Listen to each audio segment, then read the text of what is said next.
اور اس تاریخ کو جب میچ کرتے ہیں 571 سن عیسوی میں اپریل کے مہینے میں 20 تاریخ کو کون سا دن تھا، تو ٹیلی کرنے کے بعد جو چیز ملتی ہے وہ پیر کا دن تو آتا ہے۔ تو بعض روایات میں 8 ربیع الاول میچ ہو رہی ہے، بعض روایات میں 12 ربیع الاول۔ تو بہرحال جو بھی ہو، لیکن ربیع الاول شریف کا مہینہ اس بات کا سب کا اتفاق ہے کہ ربیع الاول شریف کا مہینہ حضور پاک صلی اللہ علیہ وسلم کی ولادت کا مہینہ ہے۔ اور پوری دنیا بھر میں جو عقیدت کے اعتبار سے ہم حضور کی ولادت کا دن مناتے ہیں وہ 12 ربیع الاول شریف ہے۔ اسی طرح آپ سمجھ لیں شب قدر ابھی آپ سے پوچھیں تو کب ہے؟ سارے مسلمان ساری مسجدوں میں شب قدر کب مناتے ہیں؟ 27 رمضان کو۔ لیکن کیا یہ ایگزیکٹ ہے؟ حضور پاک صلی اللہ علیہ وسلم نے فرمایا آخری عشرے کی طاق راتوں میں کوئی ایک رات ہوگی، 21، 23، 25، 27، 29، لیکن ہم نے 27 کو مضبوطی سے پکڑ رکھا ہے۔ کیوں؟ جمہور علماء نے کئی دلائل سے ثابت یہ کیا ہے کہ 27 ہی کو شب قدر ہو سکتی ہے، لیلۃ القدر کی، ان کا غالب گمان ہے، اور اکثر علماء کا اس بات پر اتفاق ہے۔ اور رب ذوالجلال کی سنت ہے کہ مومنین جس بات کو اچھا سمجھتے ہیں وہ اللہ کے نزدیک بھی اچھا ہوتا ہے۔ کثرت سے ایمان والے جس بات کو اچھا سمجھتے ہیں وہ اللہ کے نزدیک بھی اچھا ہوتا ہے۔ اب 12 ربیع الاول شریف کا معاملہ یہی ہے، بعض لوگ جیسی میلاد کا مہینہ آئے گا ربیع الاول کا، بہت سارے لوگ دلائل پوچھتے رہتے ہیں، میاں تاریخ تو 8 کی ہے، آپ 12 کو کر رہے ہیں، حضور کی ولادت ہی کرنا ہے تو پھر 8 کا ہے، 12 کا اختلافات ہے، لہٰذا تم کیوں کر رہے ہو اس طرح؟ ان کا مسئلہ 8 اور ربیع الاول کا نہیں ہے، ان کا مسئلہ صرف یہی ہے سوائے ابلیس کے جہاں میں سبھی تو خوشیاں مناتے ہیں، ان کا مسئلہ صرف یہ ہے کہ منانا ہی نہیں ہے۔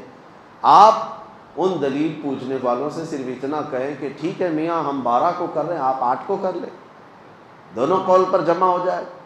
نہیں، انہیں نہ 8 پہ کرنا ہے نہ 12 پہ کرنا ہے، محض اختلاف اور انتشار لوگوں کے ذہن میں سپریڈ کرنا ہے۔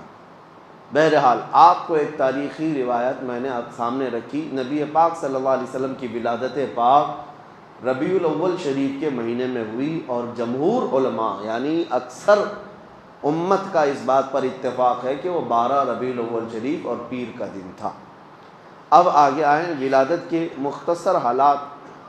حضور پاک صلی اللہ تعالیٰ علیہ وسلم کی والدہ ماجدہ سیدہ بی بی آمنہ رضی اللہ تعالیٰ عنہا نے خود جو روایتیں بیان کی، ظاہر سی بات ہے ماں نے جو کہا ہو اپنے بچے کی ولادت کے لیے وہ سب سے معتبر قول ہے، سب سے مستند قول ہے۔ انہوں نے خود فرمایا کہ رجب کے مہینے میں حمل قرار پایا تھا، جمعہ کا دن تھا، نبی پاک صلی اللہ تعالیٰ علیہ وسلم کے حمل کو رجب کے مہینے میں قرار پایا، جمعہ کا دن تھا۔ یہ حضرت آمنہ رضی اللہ تعالیٰ عنہا کی روایات ہے، اور فرماتی ہیں حمل کے قرار پانے کے بعد کبھی بھی حضرت بی بی آمنہ فرماتی ہیں مجھے حمل کے جو درد ہوتے ہیں کبھی نہیں ہوئے، جو عام عورتوں کو ہوتے ہیں کہ کبھی پیر بوجھل ہو گئے، سر چکرانے لگ گیا، جسم بھاری ہونے لگ گیا، اس طرح کی کوئی تکلیف حضرت آمنہ فرماتی ہیں 9 مہینوں میں کبھی نہیں ہوئی۔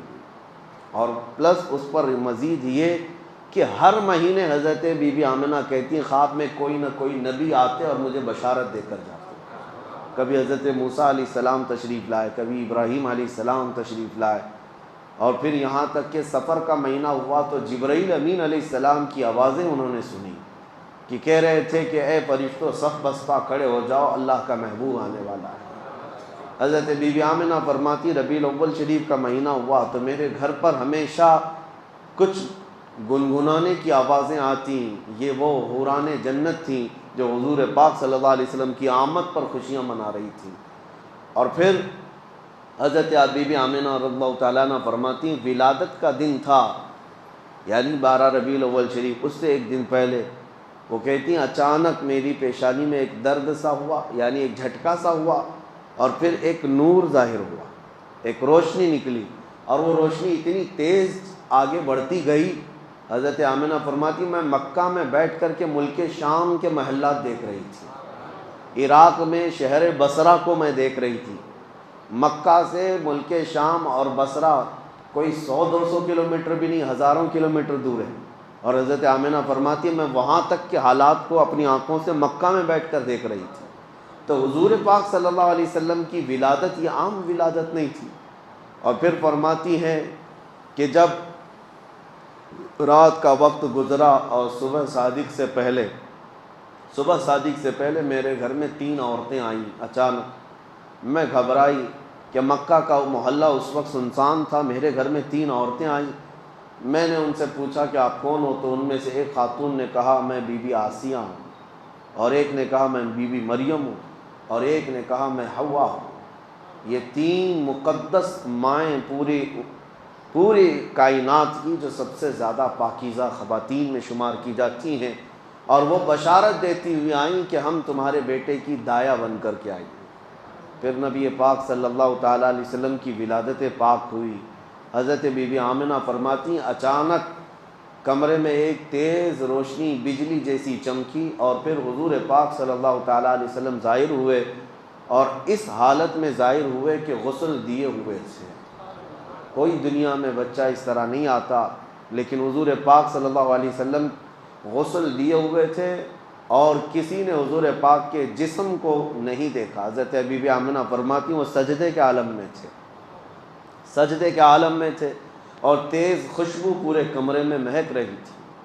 اور اس کے بعد حضرت بی بی آمنہ فرماتی ہیں میں نے اپنے بیٹے کے چہرے پر نظر ڈالی تو دیکھا سرما بھی لگایا ہوا ہے اور عطر میں بھی معطر ہے۔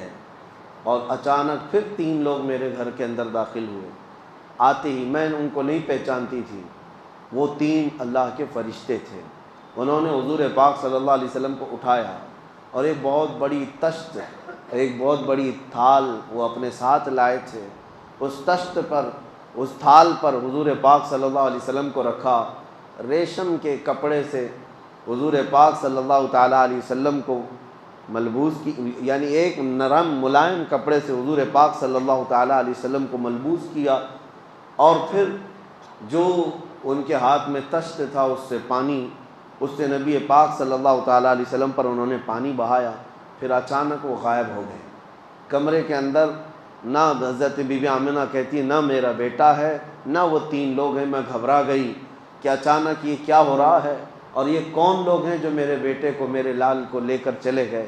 تھوڑی دیر کے بعد پھر سے وہ ظاہر ہوئے، اور انہوں نے کہا مبارک ہو سیدہ آمنہ، تمہارے گود میں اللہ کا محبوب آرام کر رہا ہے، اللہ کا محبوب تمہیں دیا گیا ہے۔ اور ہم اس محبوب رب کائنات کو لے کر کہاں گئے تھے؟ فرماتے اللہ کا حکم تھا کہ سارے عالموں کو حضور پاک صلی اللہ تعالیٰ علیہ وسلم کو لے جا کر دکھا دیا جائے، اور سب جگہ اعلان کر دیا جائے کہ اب رب کا محبوب آیا ہے، جہاں جہاں رب کی خدائی ہوگی وہاں میرے محمد کی مصطفائی ہوگی۔ اعلان کرایا گیا اور ملائے اعلیٰ میں لے جایا گیا۔ جتنی کائنات کے حصے تھے نبی پاک صلی اللہ علیہ وسلم کو آنے واحد میں ملائکہ نے سیر کرائی، اور واپس لا کر حضرت بی بی آمنہ کی گود میں رکھ دیا۔ یہ تھی ولادت کے معاملات۔ ولادت عام طریقے سے نہیں ہوئی۔ میرے عزیزو، ہمارے اور تمہارے گھروں میں پیدا ہونے والے بچوں کے ہر سال ہم جنم دن منا لیتے ہیں، جبکہ ان کا کوئی بھروسہ نہیں کس طرح پیدا ہوئے اور کیا بننے والے ہیں۔ لیکن اس کائنات کے عظیم آقا محمد رسول اللہ صلی اللہ علیہ وسلم، جن کا دنیا میں آنا بھی سب سے نرالا اور جن کا پیدا ہونا بھی سب سے پاکیزہ، ان کی حیات اعلیٰ، ان کی ممات اعلیٰ، ان کی زندگی اعلیٰ، ان کی وفات بھی اعلیٰ، نبی پاک صلی اللہ تعالیٰ علیہ وسلم کا آنا سب سے انوکھا اور سب سے نرالا تھا۔ اس لیے پوری کائنات کو چاہیے کہ وہ یادیں ہمیشہ قائم رکھیں، وہ یادیں ہمیشہ قائم رکھیں۔ یہ حضور صلی اللہ علیہ وسلم کی سیرت کا باب ہے۔ بچوں کو بھی یہ ٹرانسفر کرنا ضروری ہے، یہ نقل کرنا ضروری ہے کہ حضور پاک صلی اللہ علیہ وسلم کس طرح پیدا ہوئے تھے۔ ادھر ادھر کی کہانیاں سنانے سے بہتر ہے کہ میرے مصطفیٰ کی سیرت بچوں میں منتقل کی جائے۔ اللہ کریم نبی پاک صلی اللہ تعالیٰ علیہ وسلم کی سیرت پاک کے سچے گوشوں پر ہمیں عمل کی توفیق نصیب فرمائے، اور ہمارے سینوں کو رب تعالیٰ حضور کی سیرت سے جگمگائے اور روشن و تابناک فرمائے۔ وآخر دعوانا الحمد للہ رب العالمین۔ السلام۔